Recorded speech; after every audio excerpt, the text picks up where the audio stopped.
Assalamualaikum warahmatullahi wabarakatuh.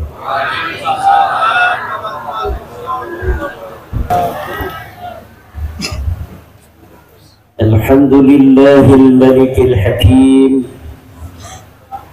al-jawadil karimil azizir rahim, wa tariqu ilayhi wadihun lil qasidin, والدليل عليه لائق للناظرين.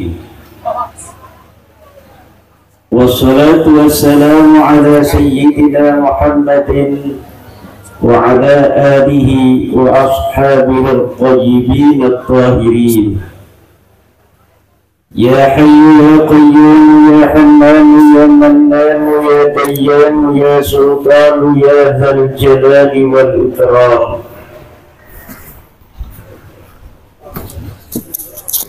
Amma ba'du, faya ashabul fadail, keluarga besar almarhum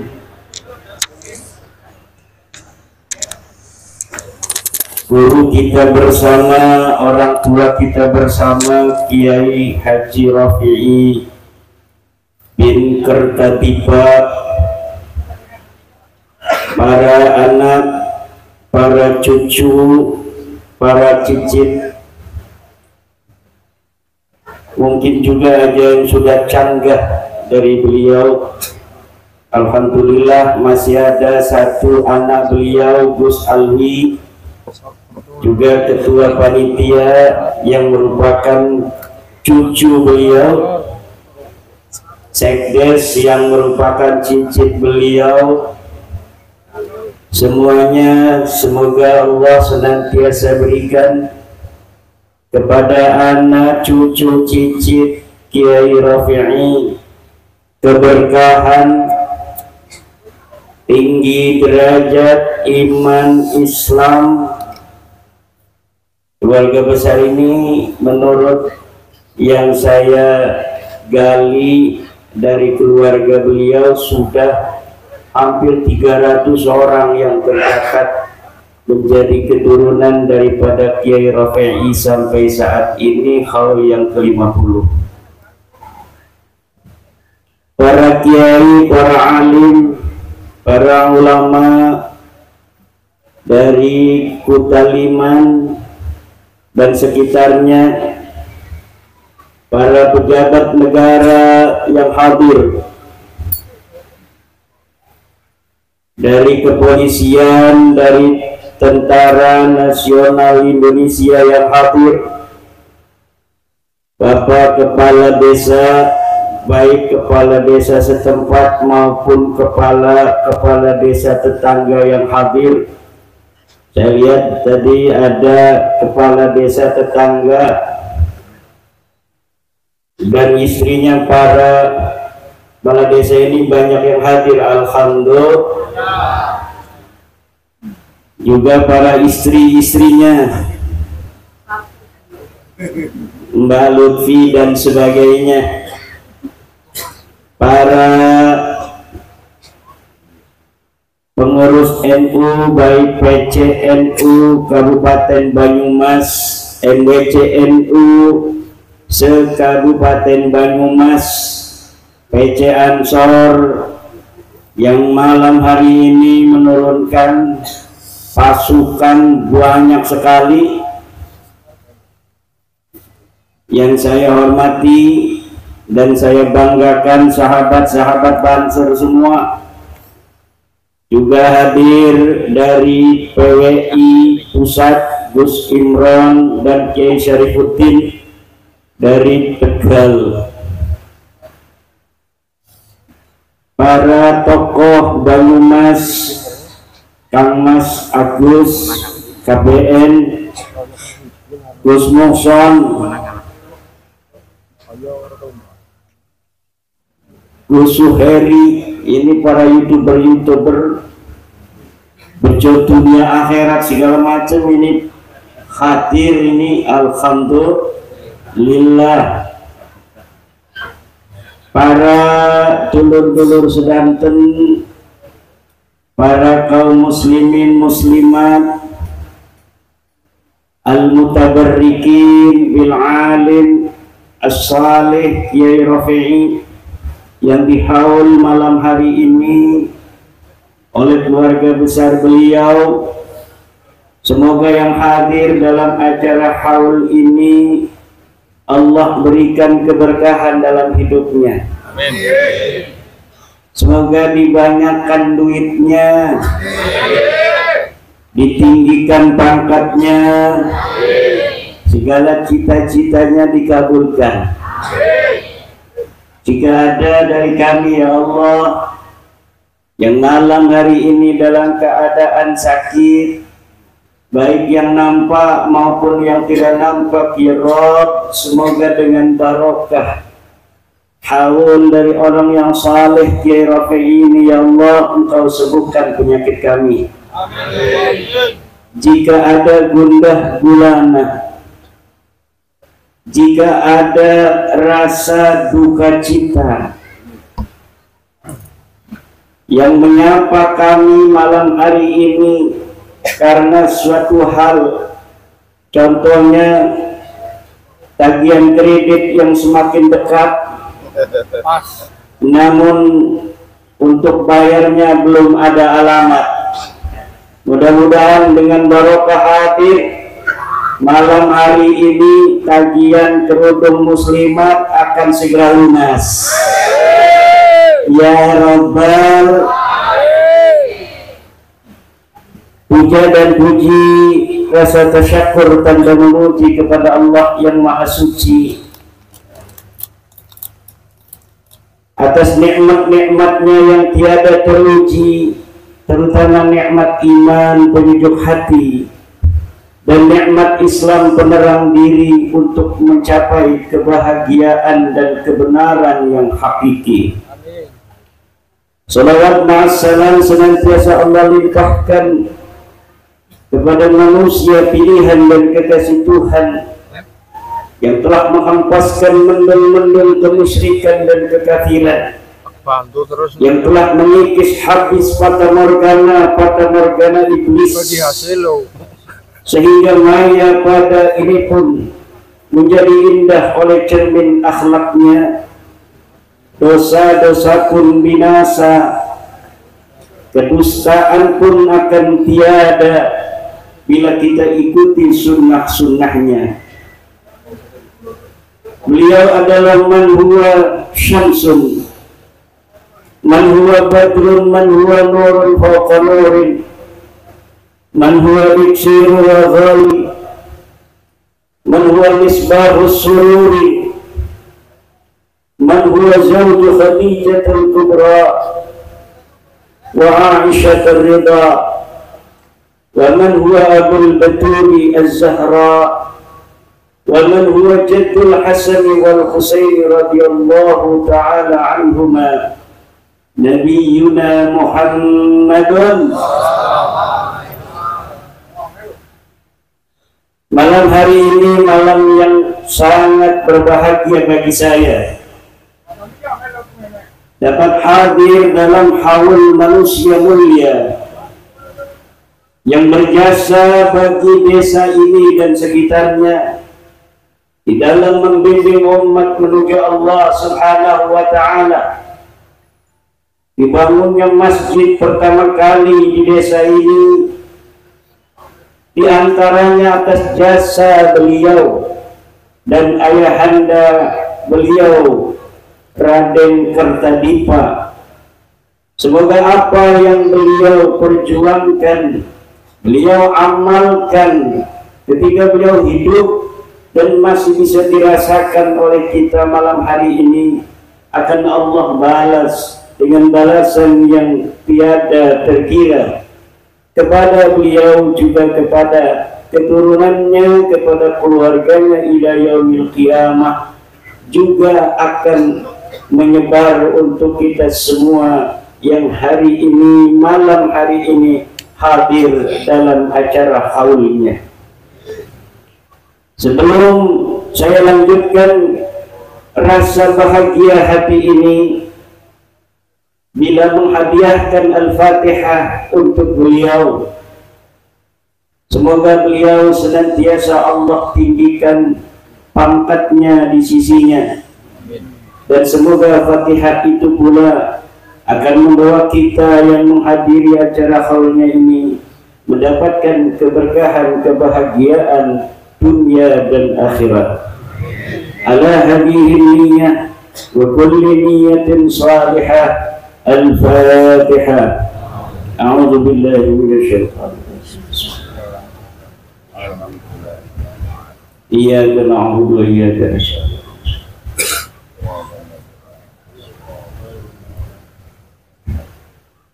Amin amin Allahumma amin.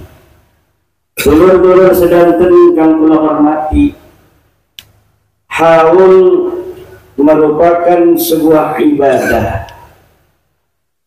Ibadah itu di dalam Islam ada dua. Pertama disebut dengan ibadatun mahdhatun. Yang kedua ibadatun ghairu mahdhah. Ada ibadah mahdhah, ada ibadah ghair mahdhah. Apa yang disebut dengan ibadah mahdhah? Ibadah mahdhah adalah hiya ibadatun sabitatun min asli masyru'iyyatiha, adalah memang yang awal disyariatkannya dia sebagai ibadah, sebuah ibadah yang memang disyariatkan sebagai ibadah ketika ia disyariatkan. Kalau ibadah ghair mahdhah, ia laisat ibadatan fil asli, walakin tasiru ibadatan ma'aniyah. Suatu ibadah yang asal disyariatkannya dia belum menjadi ibadah, tetapi menjadi ibadah ketika dibarengi dengan niat takarrub, mendekatkan diri kepada Allah Subhanahu wa ta'ala.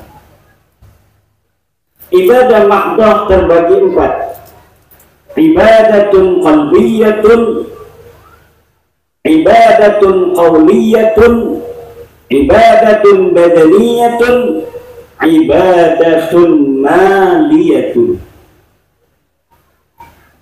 Ibadah qalbiyah yang masuk dalam ibadah mahdhah contohnya adalah iman bi annal ilaha wahidun huwa Allah subhanahu wa ta'ala, bahwa Allah itu satu, bahwa Tuhan itu satu, dia adalah Allah subhanahu wa ta'ala.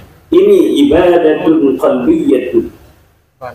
Ada ibadatun qawliyatun, adalah an-nutqu bisyahadataini wa qira'atil qur'ani wa dzikri, yaitu mengucapkan asyhadu an la ilaha illallah, tiada Tuhan selain Allah, wa anna Muhammadan Rasulullah, dan sesungguhnya Nabi Muhammad adalah Rasulullah. Ini adalah ibadatun qawliyatun, baca Quran, zikir dan lain sebagainya. Ada ibadatun badaniyatun seperti salat, haji, jihad dan lain sebagainya. Ada ibadatun maliyatun, ibadah harta, zakat mal, zakat fitrah dan lain sebagainya. Ada ibadat ghair mahdhah. Apa contohnya ibadah ghair mahdhah? Ma laysat ibadatan fil asli, sesuatu yang asalnya bukan ibadah, walakin tasiru ibadatan ma'aniyah, tapi dia akan jadi ibadah setelah diniati. Contohnya ngasih duit sama istri, itu ibadah ghair mahdhah. Kenapa ngasih duit sama istri disebut ibadah ghair mahdhah? Karena bukan orang Islam pun ngasih duit sama istri. Betul apa tidak? Maka ketika kita ngasih duit sama istri, ma'aniyah bi anna hadal duit litaqarrubi ilallahi subhanahu wa ta'ala adalah untuk mendekatkan diri kita kepada Allah, karena mengasihi istri kita adalah kewajiban. Maka ngasih duit sama istri jadi ibadah, ibadahnya ibadah gair mahdoh. Ini namanya ibadah gair mahdoh. Ibadah gair mahdoh adalah ibadah yang asalnya bukanlah ibadah, tetapi jadi ibadah setelah dikasih nih ronda di pos kamling, ibadah gair mahdoh. Jadi ibadah ketika kita niatkan untuk mengikuti perintah Allah dalam Al-Quran, atiullaha wa atiur rasul wa ulil amri minkum.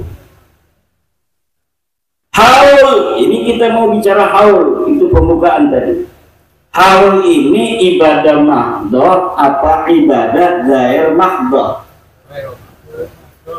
Di sana ada ibadah mahdohnya, baca Al-Quran, betul apa tidak? Ada zikir, itu ibadah mahdoh. Ada ibadah gair mahdohnya. Apa ibadah gair mahdohnya? Kumpul-kumpul begini, ini asalnya tidak disyariatkan, tetapi ketika diniati silaturahmi jadi ibadah. Ketika diniati idkhalus surur, memasukkan kebahagiaan untuk keluarga besar almarhum Yai Rafi'i, maka dia jadi ibadah. YouTuber itu ibadah mahdoh bagi pendukung saya, ibadah gair mahdoh bagi pendukung saya. Kalau YouTuber yang dia YouTube-nya itu mendukung, bukan mendukung kebenaran, maka itu bisa menjadi dosa. Tapi YouTuber seperti Gus Mukson yang rambutnya kayak megaloma, ini mendukung kepada kebenaran, maka walaupun itu bentuknya YouTube, itu bisa berpahala dengan diniatkan untuk menyampaikan kebenaran dan membantu kaum muslimin dan muslimah. Haul ada sejak kapan? Sejak Wali Songo. Islam pertama datang ke Indonesia, Wali Songo sudah haul. Ya haulnya begini, di halaman nggak kelihatan kuburannya. Kalau ada orang haul kayak tetangga sebelah,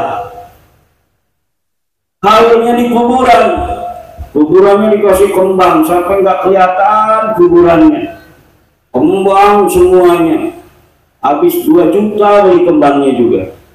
Setelah sekujur tubuhnya dikasih kembang, di atasnya dikasih payung, payungnya dikasih kembang lagi. Ini cara haul, bukan ajaran Wali Songo, bukan haul cara Nahdlatul Ulama. Cara Nahdlatul Ulama dari dulu ya begini, ngundang orang baca Yasin atau baca Kulhu, baca Falak bin Nas, zikir, kemudian ada ceramah, terus ada doa.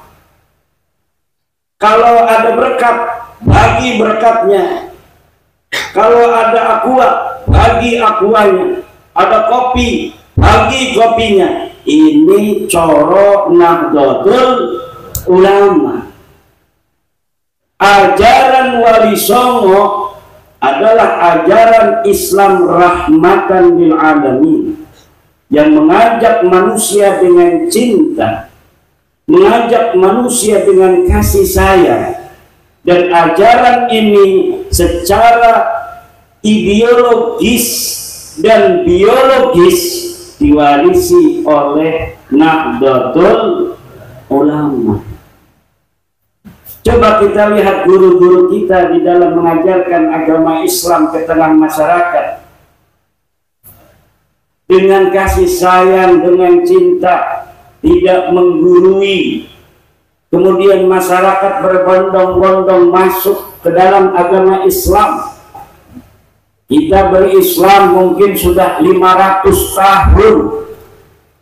Sejak kita berislam ini, Wali Songo mengajarkan bahwa manusia dilihat bukan dari pangkat duniawinya, dilihat bukan dari harta benda yang ia miliki, dilihat bukan dari siapa keturunannya, tapi dilihat dari takwanya kepada Allah Subhanahu wa ta'ala.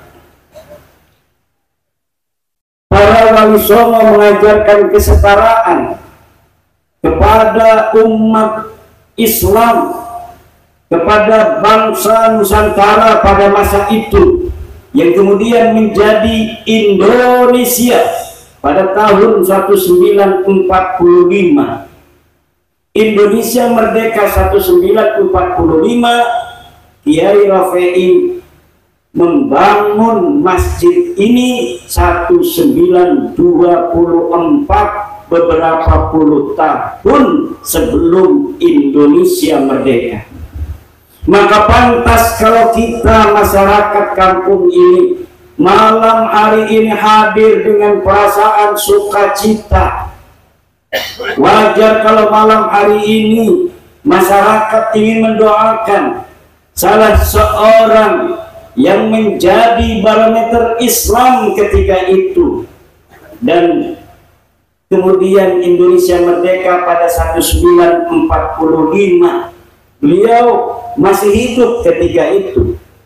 Beliau malam hari ini dihauli haul yang ke-50. 50 berapa? 50.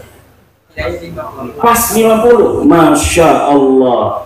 Ini the golden age, tahun emas. 50 tahun itu kalau orang menikah 50 tahun itu pernikahan emas. Kalau 25 tahun pernikahan perak.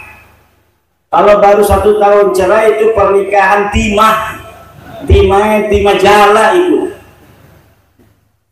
Alhamdulillah hari ini Islam berkembang. Islam yang berkembang di sini Islam apa? Islam Banser, Islam Nahdlatul Ulama, Islam yang penuh kesetaraan. Walaupun saya ini duduknya di kursi, ini duduk di kursi tugas doang. Karena kalau duduknya sama dengan Bapak nanti nggak kelihatan, betul apa tidak? Hanya lagi menduduki peran. Kalau orang lagi khutbah di atas mimbar, bukan dia menunjukkan paling mulia, tidak, karena memang tugasnya lagi jadi khotib, betul apa tidak? Tapi ada klan, sebuah klan yang menyatakan dirinya mulia ala kulli hal, dalam segala hal, dalam segala keadaan, dari orang lain, dari suku-suku lain, hanya berdasarkan karena dia keturunan seseorang. Ini bukan ajaran Islam, ini adalah ajaran syaitan. Tidak ada di dalam ajaran Islam seseorang lebih mulia dari orang lain hanya berdasarkan keturunannya. Dia harus terbukti berprestasi dalam hidupnya. Gus Alwi hari ini orang mulia, bukan karena beliau adalah anak dari Kiai Rafi'i, bukan karena beliau cucu daripada Raden Kertadipa, tetapi karena beliau berprestasi, beliau belajar, beliau mau menuntut ilmu, kemudian mengabdi dalam masyarakat. Para kiai menjadi kiai bukan hanya karena dia anak kiai, tetapi karena ilmu yang dimilikinya dan dharma baktinya kepada masyarakat dan takwanya kepada Allah Subhanahu. Setiap ajaran yang berbeda dengan ajaran Al-Quran, bahwa nilai kemuliaan, dilihat daripada takwanya, maka itu bukan ajaran Islam, walaupun yang menyampaikan pakai udang-udang segede pesta. Itu bukan ajaran Islam. Ajaran Al-Quran sudah jelas, kemuliaan berdasarkan takwa, tinggi pangkat berdasarkan ilmu. Yarfa'illahu alladhina amanu minkum walladhina utul ilma darajat. Hadis Nabi mengatakan la fadla li arabiyyin ala ajamiyyin. Tidak ada keunggulan bagi orang Arab terhadap orang ajam, apalagi hanya orang-orang yang mengaku Arab tapi tes DNA-nya bukan tes DNA Arab.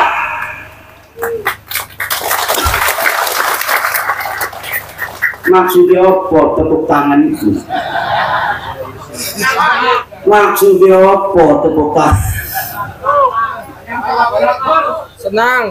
Senang mau setuju? Atau mancing-mancing saya bicara nasab? Ngomong nasab apa enggak nih malam ini?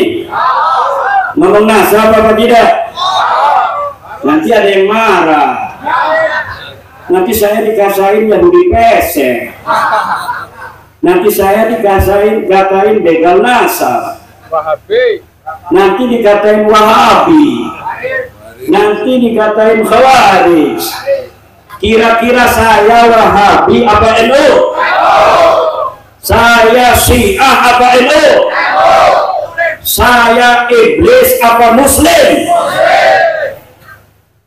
Lalu udah orang 40 ngomong sesuatu itu sudah benar, udah disaksikan 40 orang. Kalau ada orang katanya dengan tulus mengatakan Gus Muhsin ini wali. Kalau kita berdoa bareng-bareng Bapak, 40 orang berdoa tuh ngeriung tuh, makanya kalau ngeriung jangan pelit-pelit ngundang orang, minimal 40 orang. Biar amin-aminnya itu 40 orang. Itu katanya jauh dari tidak dikabulkan oleh Allah Subhanahu. Walaupun nggak ngerti amin-amin doang. Yang doakan apa namanya tuh siapa? Kiai. Muhammadin fil awwal wal akhir. Padahal dia nggak ngerti apa-apa. Tapi Allah Maha Penyayang, Allah Maha Pengasih. Doa dia walaupun dia tidak ngerti, husnudzon kepada kiai, bahwa kiai berdoanya ini adalah berdoa yang baik untuk dirinya dan untuk yang hadir, maka apa yang didoakan kiai itu akan diberikan juga kepada dia yang ikut. Amin. Bagaimana kalau yang doa itu ada di YouTube, ada di televisi, aminin aja. Kita nggak tahu apakah itu sampai apa enggak. Mudah-mudahan aja sampai. Itu namanya husnudzon kepada Allah. Ana inda dzanni abdi bi. Aku menurut persangkaan hambaku kepada aku. Itu namanya husnudzon kepada Allah. Harus kita husnudzon kepada Allah. Kalau kita lagi acara begini gerimis, wah ini tanda kita yang hajat ini adem. Itu namanya husnudzon billah. Jangan turun hujan kita ada acara, dosa apa nih? Jangan begitu. Kita langsung husnudzon billah. Pasti ada hikmahnya. Husnudzon kepada Allah harus. Husnudzon kepada penipu haram. Husnudzon kepada penipu, udah tahu tampangnya penipu, dan udah kata tetangganya, awas kalau orang itu datang kamu hati-hati, penipu itu orang. Tiba-tiba datang ke rumah dia, kita husnudzon. Boleh apa tidak kepada orang yang ada qarinah, yang ada dalil bahwa dia penipu? Tidak boleh. Ihtarisu anfusakum bidzanni. Bahkan ada riwayatnya ihtarisu anfusakum bisu'idzan. Jaga dirimu dengan suudzan. Kalau engkau bersuudzan kepada orang-orang yang dipantas disuudzani, maka engkau akan selamat dari kejelekan orang itu. Orang yang tampangnya itu tampang maling, kita suudzoni, kita akan terlepas dari kejelekannya. Ada tamu tampangnya tampang maling, kita ada HP di meja, kemudian kita mau ngambilin air, HP-nya kita bawa, suudzon kepada dia, jangan-jangan dia maling. Betul apa tidak? Tapi kalau kita husnudzon saja, husnudzon kepada maling, orang yang gayanya gaya maling, kita husnudzoni. Kita masuk aja ke dapur, kita tinggalkan HP kita di hadapan orang yang tampangnya tampang maling, kira-kira HP kita selamat apa enggak? Insya Allah hilang, dan kita nanti akan kerok sebagai orang yang beradab. Mau nyangka tamu kita nggak enak, betul atau tidak? Kalau bukan dia, siapa lagi yang nyolong? Maka dulur-dulur sekalian, di dalam kaidah ushul fiqih dikatakan la ibrata bidzannil bayyini khata'u. Tidak boleh menggunakan dzan yang sudah jelas salahnya.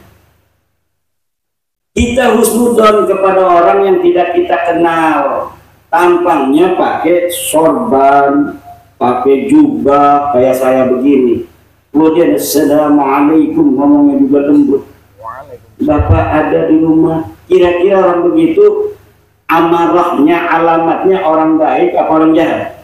Orang baik. Kalau amarahnya, amarah itu alamat, dia adalah orang baik, kita boleh husnudzon.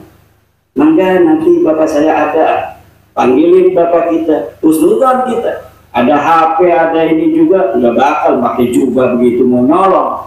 Itu masih mending begitu. Tapi kalau tampangnya udah urakan, akhlaknya tidak menunjukkan orang yang saleh, gebrak-gebrak itu, Bapak ada, kita belum pernah kenal, dia belum pernah datang, maka layak orang itu untuk disuudzoni. Kalau misalnya ada orang saleh zaman dulu datang ke kiai, contohnya Mbah Hasyim Asy'ari, ngaku cucu Nabi, Mbah Hasyim Asy'ari melihat akhlaknya baik, orangnya saleh, mejanya tasbih, subhanallah, subhanallah, masya Allah, akhlaknya tanda tunduk pada Mbah Hasyim. Dia mengaku cucu Nabi, kemudian kata Mbah Hasyim, kayaknya bener ini akhlaknya aja begitu. Ditawari minum, anak shaim, saya sedang berpuasa. Kemudian diamplopin misalnya Mbah Hasyim, nolak dia, malah dia ngambil emas 10 gram. Nih buat Mbah Hasyim, masya Allah. Orang akhlaknya begitu, kira-kira ngaku cucu Nabi, kita percaya enggak? Percaya. Walaupun kita tidak tanya-tanya kepada dia nasabnya mana, susunan silsilahnya mana, akhlaknya baik. Tapi kalau ada orang yang suka mencaci maki, gayanya pun tidak menunjukkan gaya tawadhu, kayak preman pasar, ngaku cucu Nabi, ngaku ada darahnya Nabi yang mengalir dalam tubuhnya, kira-kira kita terima apa tidak itu pengakuannya? Kira-kira perlu diverifikasi apa tidak? Kira-kira perlu tes DNA apa tidak orang begini? Tes DNA perlu apa tidak? Haram! Tes DNA itu haram! Nggak boleh tes DNA, tidak ada di dalam kitab fikih, tidak ada di dalam mazhab Syafi'i. Imam Syafi'i tidak bicara tentang DNA. Ari Imam Syafi'i manggis 1000 tahun tak aya DNA eta zaman Imam Syafi'i mah tak aya. Berapa sudah? Tidak ada DNA di masa lalu. DNA itu bukan tugasnya Imam Syafi'i, DNA itu tugasnya LBM, PBNU, tugasnya Komisi Fatwa Majelis Ulama Indonesia yang ada sekarang. Jangan bawa-bawa yang sudah wafat. Tugas-tugas guru kita sudah selesai pada masanya. Hari ini adalah tugas ulama-ulama yang ada pada masa ini. Kalau ada nawazil, kalau ada hadisah yang timbul hari ini, jangan bawa-bawa ulama masa lalu yang hadisah itu tidak ada pada masa lalu.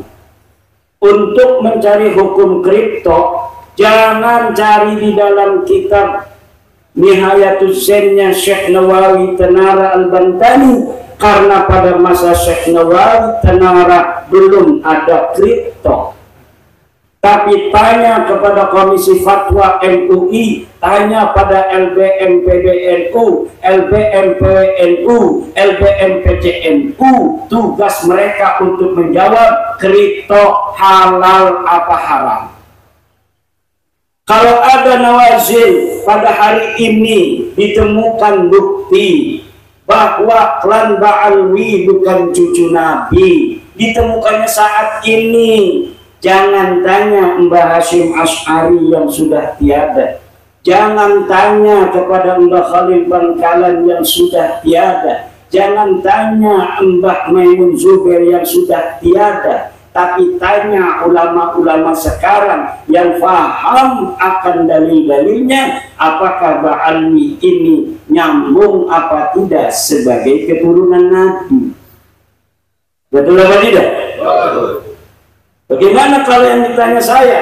Kalau saya yang ditanya, saya terangkan sesuai apa yang saya baca di dalam kitab-kitab nasab yang ada pada masa di mana Ubaid ini diperkirakan hidup, yaitu di abad keempat. Dia punya anak namanya Alwi di abad kelima. Kita tanya kepada kitab-kitab yang ada di abad kelima, apakah dia ditulis sebagai cucu Nabi ataukah tidak? Alwi katanya punya anak namanya Muhammad. Kita tanyakan kepada kitab-kitab yang ada di zamannya Muhammad ini, apakah dia sebagai cucu Nabi ataukah tidak? Dan saya sudah membaca kitabnya ada, kitabnya sudah ditulis. Kitab Nasab Yaman itu banyak yang berangin Ahmad bin Isa. Ahmad bin Isa punya anaknya berapa? Dia adanya di mana? Kemudian siapa-siapa nama anaknya itu? Anaknya 3, namanya Muhammad, Ali, dan Husain.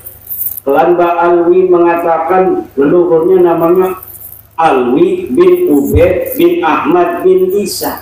Ahmad bin Isa saya verifikasi, telah ada dicatat di dalam kitab Tahdhibul Ansab. Benar dia cucu Nabi, Ahmad bin Isa ini. Jadi Sayyid Ahmad bin Isa betul-betul cucu Nabi.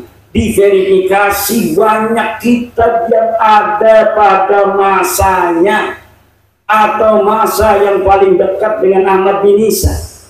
Ada Tahdhibul Ansab, ada kitab Al-Majdi, ada kitab Muntaqilatut Talibiyah, ada kitab Asy-Syajarah Al-Mubarakah, ada kitab Al-Bahri, ada kitab Al-Asili, ada kitab Umdatul Talib, ada kitab An-Nafah Al-Ambaliyah, ada kitab Tuhfatul Talib. Semuanya mencatat Ahmad bin Isa adalah keturunan baginda Nabi besar Muhammad sallallahu alaihi wasallam. Lalu ada orang di abad 9 mengaku sebagai keturunan Ahmad bin Isa yang ada di abad keempat. Kemudian menyusun silsilah nama-nama Binanu bin Alwi bin Ubaid bin Ahmad bin Isa. Saya lihat di kitabnya, di kitab yang dikarang pada masanya masing-masing. Ternyata nama-nama dari leluhur para habaib ini menurut bacaan saya tidak ada dicatat sebagai keturunan baginda Nabi Muhammad SAW. Saya tulis di dalam tulisan saya, sekarang saya dimarah-marahin, Pak. Saya dicaci maki, Saya hanya menulis apa ilmu yang ada di dalam kitab-kitab para ulama.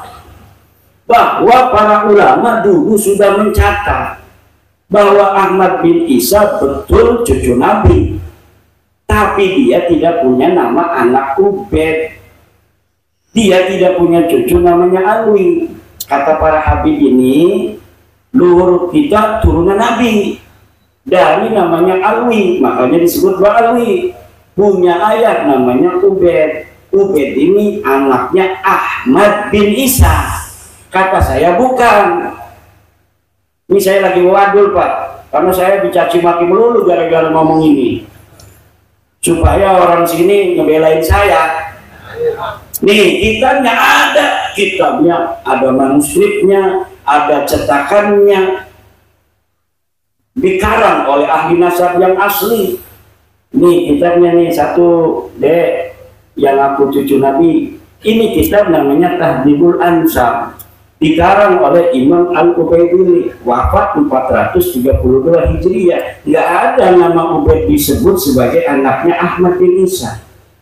Ini kitab abad kelima, namanya kitab Al-Majdi, kalangan Imam Al-Umari. Tidak ada Ubaid dicatat sebagai anaknya Ahmad bin Isa. Ini kitab masih abad kelima, namanya Muntaqilatut Talibiyah, karangan Ibnu Toba. Abad kelima Hijriah. Tidak ada Ubaid dicatat sebagai anaknya Ahmad bin Isa. Ini kitab Asy-Syajarah Al-Mubarakah, kitab abad ke-6. Ini kitab Al-Asili, kitab abad ke-7. Ini kitab Al-Fakhri, ini kitab Umdatul Talib, ini kitab An-Nabha, ini kitab Tuhfatul Talib. Di Tuhfatul Talib inilah abad ke-10, 600 tahun setelahnya ditulis oleh ahli nasab. Tetapi keluarga mereka sudah menulis dulu mengakunya di abad 9. Jadi 550 tahun setelah wafatnya yang diaku, baru ada pengakuan dari sekelompok orang bahwa dia keturunan Nabi melalui Ahmad bin Isa. Jadi tidak ada sebelumnya yang nyatet sendiri. Nggak terima Pak, tidak terima kepada saya. Kemarin saya di Tuban mau ceramah nggak boleh datang. Minta bantuan polisi dia untuk mencegah saya datang. Saya tetap datang aja. Bismillahirrahmanirrahim. Alhamdulillah tidak ada apa-apa. Dan ini terverifikasi apa yang saya teliti, yang sudah mempunyai kesimpulan. Kalau saya kesimpulannya itu sudah hakul yakin 100% bahwa para habaib yang ada di Indonesia ini, dari marga Al-Abbas As-Segaf bin Syihab bin Yahya dan sebagainya, itu yang disebut Habib, bukan keturunan baginda Nabi besar Muhammad sallallahu alaihi wasallam. Dan itu tidak merendahkan mereka. Kenapa tidak merendahkan mereka? Karena manusia mulia bukan karena nasabnya. Betul apa tidak? Biasa-biasa saja itu sebenarnya. Misalnya begini, ada orang yang sejak kecil dia diingu oleh orang lain. Dia tidak tahu kalau dia anak angkat. Betul apa tidak? Dia anak seorang kiai, tapi wayuan, mewayu ning Banyumas. Barang anu lahirlah kejodoh, pegatan. Terunya Gus Mukson ki, lah kekingunan kita deh dia. Diarani bintine bin Muksonuddin. Sampai gede deke werwe bin Mukson. Barang kawin anak wadon ki, jere Gus Mukson kawinaken nang kita bakal resah. Lamun diomong bukan sedih. Sedih orang kira-kira ya sedih, tapi kan itu hak. Tidak merendahkan dia. Tapi kita untuk menyelamatkan dia, kalau kita yang menikahkan tidak sah, kita ayah angkatnya. Betul atau tidak? Kalau kita berikan, mungkin akan puyeng sedikit, sedih dia meneteskan air mata. Ternyata ayahnya Gus Mukson yang selama ini dianggap sebagai ayah aslinya, yang ganteng ini, ternyata setelah 20 tahun terbukti bukan ayahnya. Tentu ada sedih, tetapi itu menyelamatkan anak dan keturunannya ila yaumil qiyamah. Coba kalau Gus Muksonnya tidak katakan kepada anaknya ini bahwa dia adalah bukan anaknya, kemudian Gus Mukson berani saja menikahkan anak angkatnya ini yang perempuan, nikahnya tidak sah. Tentunya karena nikahnya tidak sah, kurang barokah. Walaupun dianya tidak tahu kalau nikahnya tidak sah perempuan ini, tapi lama-lama akan banyak masalah. Karena nanti pasti sesuatu yang ditutupi akan terbongkar. Kamu sudah punya anak menikah dulu, yang nikahin Gus Mukson ya. Gus Mukson itu bukan bapak kamu. Tentunya akan ada masalah yang lebih banyak di masa depan. Hari ini kita katakan, Bib, ente bukan cucu Nabi. Supaya apa? Supaya tidak ada kesalahan lagi. Yang lama-lama itu tidak berdosa. Yang lalu-lalu mereka mengakui diri mereka sendiri sebagai Nabi, itu tidak berdosa. Kenapa mereka tidak tahu? Sekarang dikasih tahu oleh ahli ilmu. Ahli ilmu itu orang yang sudah membaca keterangan, sudah tahu, ngasih tahu, ente bukan cucu Nabi. Ya harusnya terima kasih, ngaplopin harusnya. Malah saya marah-marah, katanya saya yang dipesek, katanya saya gagal, atau saya iblis yang mau ngasih tahu buat selamat ente semua, kok malah saya dimarah-marahin, dicegat di mana-mana. Katanya pemecah belah umat yang mana om kita ngasih tahu kok. Kecuali sayanya fitnah, tidak ada data. Ini datanya ada, tinggal dibaca. Nggak mau baca. Pokoknya yakini aja saya sebagai cucu Nabi, nggak bisa. La yajuzu lil alimi kitmanu ilmihi fi hadzal bab. Tidak boleh bagi orang yang sudah tahu seseorang itu bukan anak dari ayahnya, dia biarkan tidak tahu. Tidak boleh. Haram hukumnya kita membiarkan seseorang yang bukan anak seseorang kemudian dinisbatkan kepada yang bukan ayahnya. Boleh itu kalau kepada kakeknya, kayak Nabi Muhammad itu kadang-kadang disebut Muhammad bin Abdul Muttalib. Ana Muhammad la kadib, ana ibnu Abdul Muttalib, ana Muhammad la kadib, ana ibnu Abdul Muttalib, ana ibnu Abdul Muttalib. Kalau ke kakeknya boleh, kalau ke buyutnya boleh, kalau ke jangganya boleh. Makanya ada bin Adam aja kan, karena Nabi Adam itu kakeknya. Imaduddin bin Adam boleh. Kenapa? Nabi Adam itu kakek saya. Gus Mukson Nabi Adam kakeknya bukan. Jangan-jangan bukan dari Nabi Adam ini. Nah, ke kakek kita boleh. Seperti pengarang Alfiyah. Siapa? Muhammad bin Abdullah bin Malik. Itu dia langsung Muhammad bin Malik, tidak Muhammad bin Abdullah. Itu kepada kakeknya boleh. Nah, kata Allah, ud'uhum li'abaihim. Panggil mereka, orang-orang itu dengan nama bapak-bapak mereka. Bapak-bapak itu bapaknya, kakeknya, buyutnya, cangga, wareng, krepek, balung, udah gantung, simur, terus sampai Nabi Adam. Boleh itu dia. Kalau dia ada catatan dari Nabi Ibrahim, misalnya Gus Mukson bin Ibrahim, boleh. Karena ada catatan dia masih keturunan Nabi Ibrahim. Kalau dia ada turunan bin Adam, boleh. Karena semua kita adalah anaknya Nabi. Ibunya Hawa Makanya yang perempuan bin Hawa, binti Hawa. Anak perempuannya Nyi Siti Hawa, anak laki-lakinya Nyi Siti Hawa, bin Hawa, binti Hawa. Itu boleh. Bagaimana kalau yang tidak tahu? Fa illam ta'lamu aba'ahum. Kalau kalian tidak tahu nama bapak-bapak mereka, fa ikhwanukum fiddini wa mawalikum, maka tetap mereka adalah saudara kamu.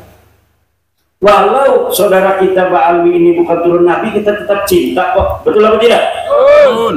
Kalau yang alim kita harus hormati, betul apa tidak? Betul. Ini yang akan kita lakukan. Jangan ada pikiran kalau misalnya sudah tidak terbukti pada cucu Nabi, kita tidak menghormati lagi dia sebagai saudara. Tidak ada bos yang semacam itu. PWI itu tidak begitu. Jangan takut-takut di sweeping. Nggak ada itu PWI pernah ngomong mau nyweeping orang. Nggak ada. Kita ini mengatakan dengan didasari kecintaan kepada sesama umat Islam.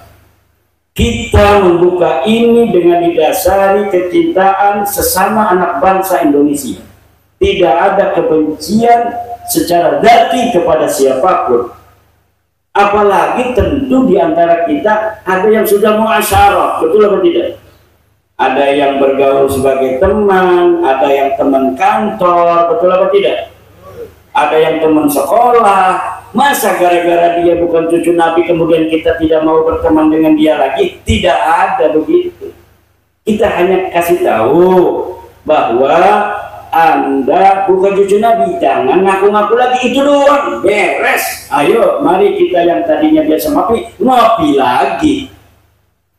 Yang biasanya kita kerja bareng lagi, kalau bisa live dengan Gusmar. Wah, yang lalu biar berlalu. Sekarang kita tatap masa depan, kita bangun Indonesia bersama-sama. Wahai para bani-bani Tunggul Ametung, bani-bani Siliwangi, bani-bani apalagi itu NRO, bani-bani Raden Patah, Majapahit dan lain sebagainya. Kami dari Bani Ba'alwi bin Ubaid siap bersama-sama membangun Indonesia ini semakin jaya. Takbir! Itu saja. Setuju apa tidak? Setuju apa tidak? Karena kalau tidak begitu masih maksa-maksa nggak bakal bisa. Ini karena sudah ada tes DNA. Sekarang sudah ada tes DNA. Tes DNA ini seperti sidik jari. Sidik jari orang itu nggak ada yang sama, Gus Weri. Aja meredeng-meredeng orang itu. Makanya, kalau si asli ganteng. Sidik jari orang ini walaupun saudara, Gus Alwi dengan sekdes ponakan Gus Sekdes, sidik jarinya berbeda. Saudara kembar pun sidik jarinya berbeda. Jadi lamun kita nyekel kopi gimana nanti? Iki kosong iki apa jalan sih? Ini kan lagi contoh.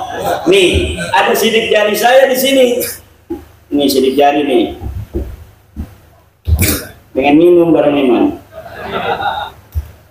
Ceramah melulu, suara sampai serak. Mampir di Gusmar tadi, suruh rekaman dulu lagi setengah jam. Ngecaprak lagi aja. Bismillahirrahmanirrahim. Nah, ini alhamdulillah ada sidik jari saya. Kalau misalnya kata polisi, ini Anda melaporkan apa? Saya melaporkan larutan cap kaki 3 saya ada yang minum. Saya tidak terima. Kenapa? Karena itu diberikan oleh janda muda. Dan janda mudanya saya cinta banget mau ngawinin dia. Tetapi ternyata diambil oleh panitia buat dia. Kata saya enggak, kata saya kan, enggak. Kata polisi lihat, ternyata benar sidik jarinya Imaduddin Usman. Ketika ada sidik jari ini, saya mengatakan, Bapak dari mana tahu bahwa itu ada bekas saya pegang? Berdasarkan mesin pencari sidik jari. Mana mesinnya ini? Haram! Ini mesin haram! Enggak boleh. Tidak ada dalam kitab Fathul Mu'innya, tidak ada dalam kitab Tuhfatul Muhtajnya, tidak ada menurut Imam Syafi'inya, tidak ada di dalam kitab fikihnya, tidak ada dalam Al-Qur'annya. Itu mesin sidik jari. Tidak boleh Bapak menetapkan saya sebagai tersangka hanya berdasarkan sidik jari yang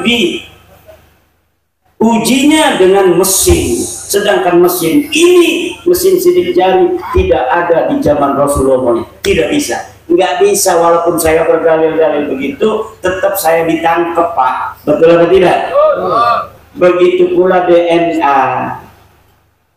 DNA ini walaupun dikatakan haram dan lain sebagainya, maka tetap kalau misalnya sudah digunakan oleh dokter, mau dia ngomong haram, mau dia nggak mau, tetap kesimpulannya ya begitu saja.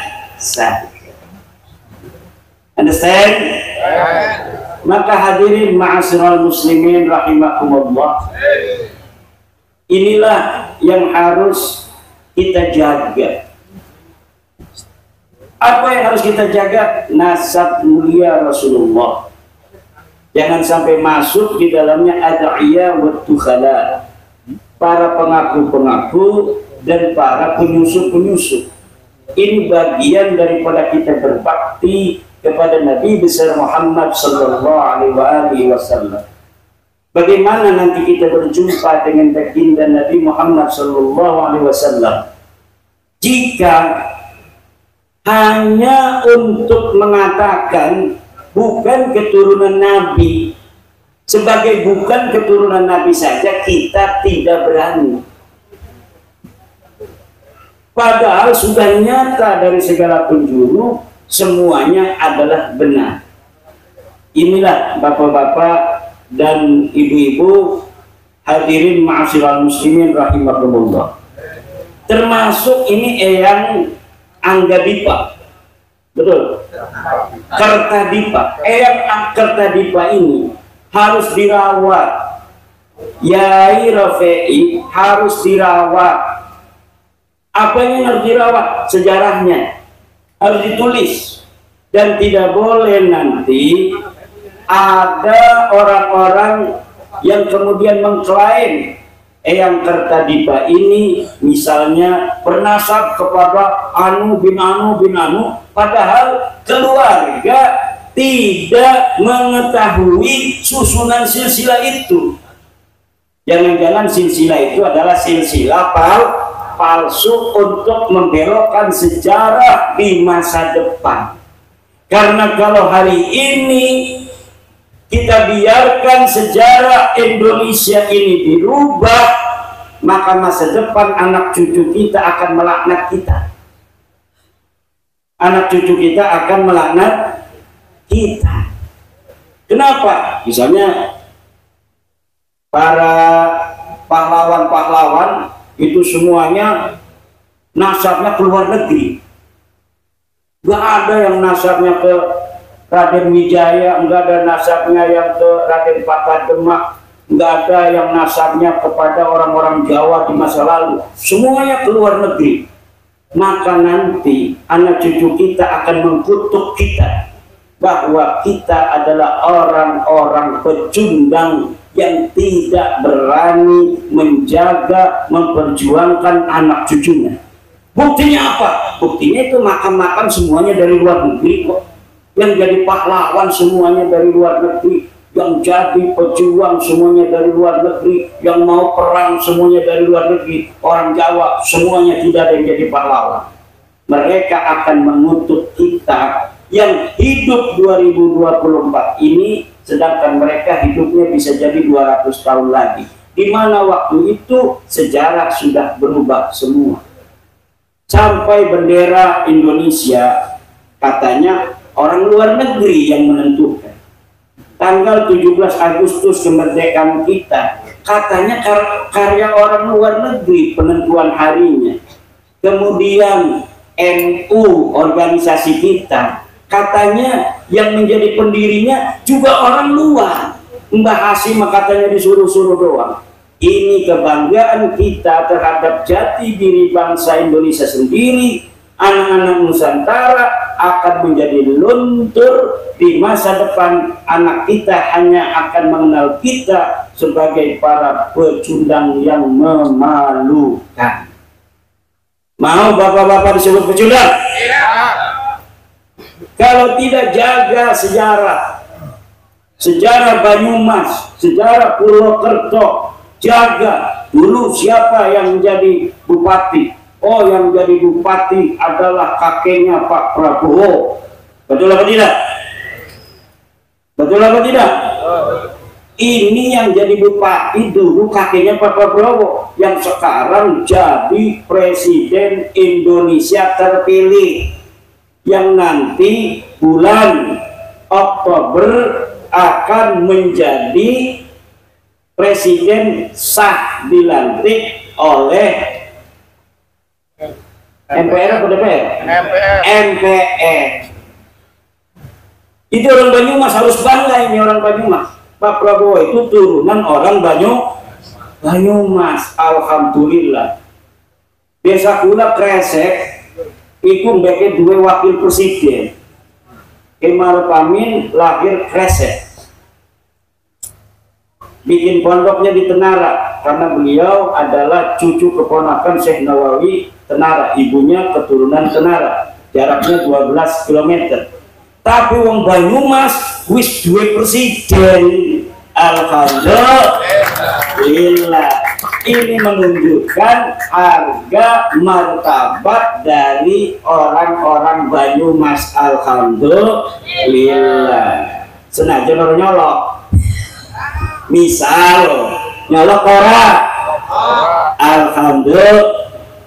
Iki suara kula iki kayaknya wis beneran entek iki. Selama pirang-pirang tempat tenaga wis rada kurang, mungkin ambil barokah untuk kepada siapa guru kita yang mulia Ki Rafei. Ini saya cukupkan sampai di sini. Mudah-mudahan kita semua penuh barokah. Orang tua kita Ki Rafei akan Allah berikan derajat yang lebih mulia di sisinya. Dan semoga keturunannya akan Allah angkat derajatnya, dan kita semua yang hadir akan Allah berikan kemuliaan, keselamatan dunia dan akhirat, kita dan anak cucu kita ila yaumil qiyamah. Wallahu huwal muwaffiqu ila aqwami thariqin. Wassalamualaikum warahmatullahi wabarakatuh.